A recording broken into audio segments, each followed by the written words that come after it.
Hey guys, welcome back to my channel, The Novel Nana.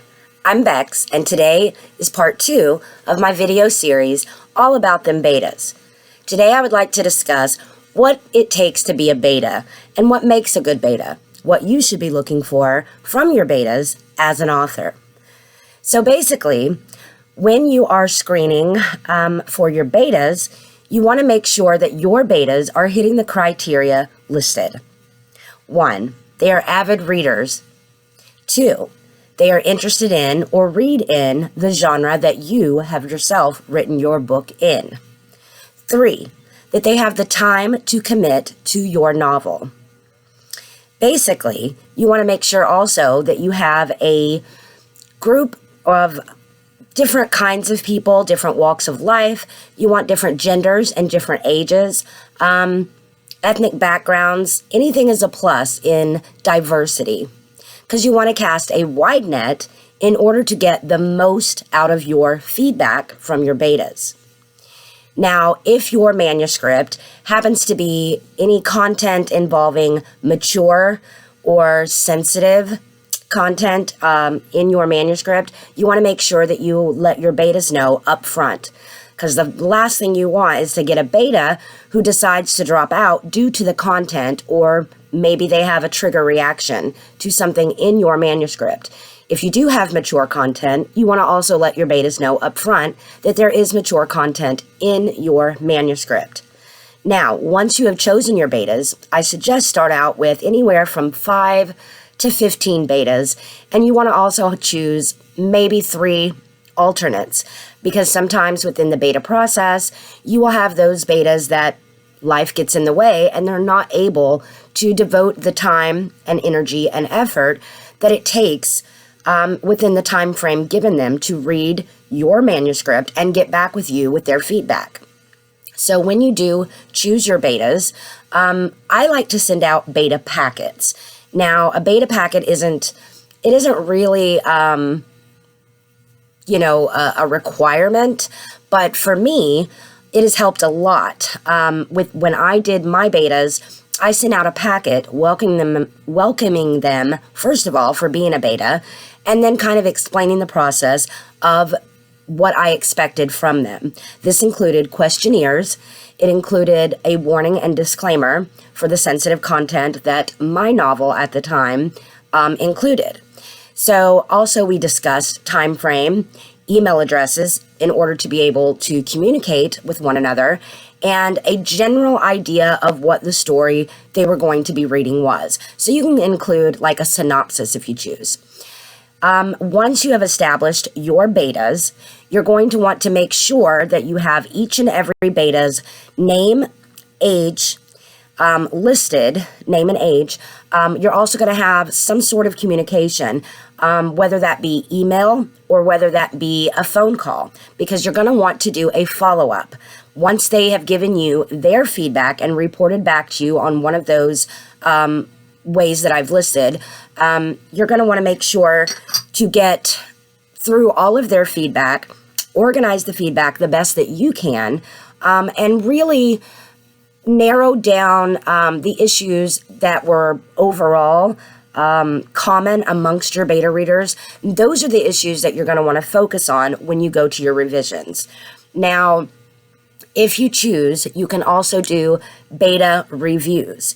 And this is when you read your beta feedback per beta, whichever way you want to do it, whether it be through email or a phone call, but you're going to want to follow up with them to see if they would continue to offer any more advice to you or suggestions, or if they would be available in the future for a revised vision of the story.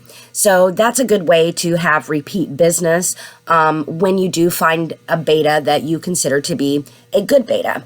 If they are giving you feedback that is specific to the criteria that you have listed and the issues that you're wanting to address in your manuscript, you're going to want betas that not only provide the feedback in a open-ended questionnaire, you kind of want to steer away from questions that are yes and no, because you want the best feedback possible.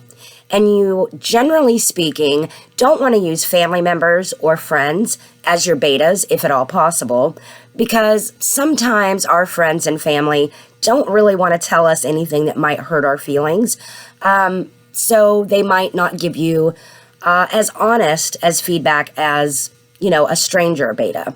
Now, where to find betas? You can find betas on all platforms. You just got to put your feelers out, whether that be on YouTube, Facebook, Twitter, or any other social media that you might use.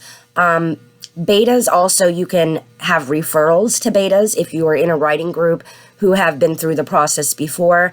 You can often suggest to them or ask your fellow authors what betas they had used and what steps maybe that they have taken that they found to be the most usable and really beneficial to you as a writer. So you don't want to have the yes or no questions. You more or less want to do either scale, like from 0 to 10. How do you feel overall about the context or content of this book? On a scale of 1 to 10, how likely are you to want to read this book or any follow-up book if it's a series? On a scale of 1 to 10, how much did you like or dislike the protagonist? You also would like to make questions that lean more towards any specific issue that you know that you're having. So you might want to ask them if there were any confusing parts. If so, what and why did they find it confusing? Maybe also throw in some things that are specific to the plot to see if maybe they predicted anything, if they have any predictions. Those are the kind of questions that you're going to want to ask your betas. Now, obviously, this is not all-inclusive. There are plenty of manuscript specifics that will only pertain to your story and not like a general overall beta process for the feedback. Now, once you do get your feedback in, like I said, you are going to want to follow up with your betas and kind of be a little more personable. Sometimes they don't give you everything in the feedback at first, and they may have remembered something after the fact, after they have already turned in their feedback, that they didn't get to tell you. So it would be good to have either a way to communicate with them via phone or text or email or whatever through social media platforms. But anyway, so that to me is what makes a good beta and where you can find them and what's the best way to go about it. So on the other hand, a bad beta is pretty much the opposite of everything I just mentioned. Bad betas are ones who do not read your manuscript and get back with you to report their feedback in a timely manner.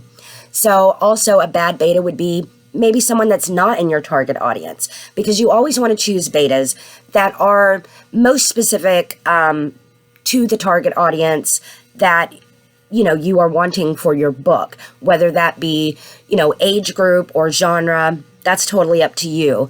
But when choosing your betas, you do want to make sure that you are getting the best possible pool of people and diversity to better give you an overall, feedback that you can compile into a list to really get the most out of your beta whole process and feedback and reaction, so that way you can implement it into your story to make it the best that it can be. Now, it's kind of a trial and error, if you will, process, because you will learn from each round of betas. And I do suggest that you do send out for your betas on more than one round. So maybe if you've watched my previous video, there are alphas, there are betas, and there are also critique partners, and a few others fall in between those same lines.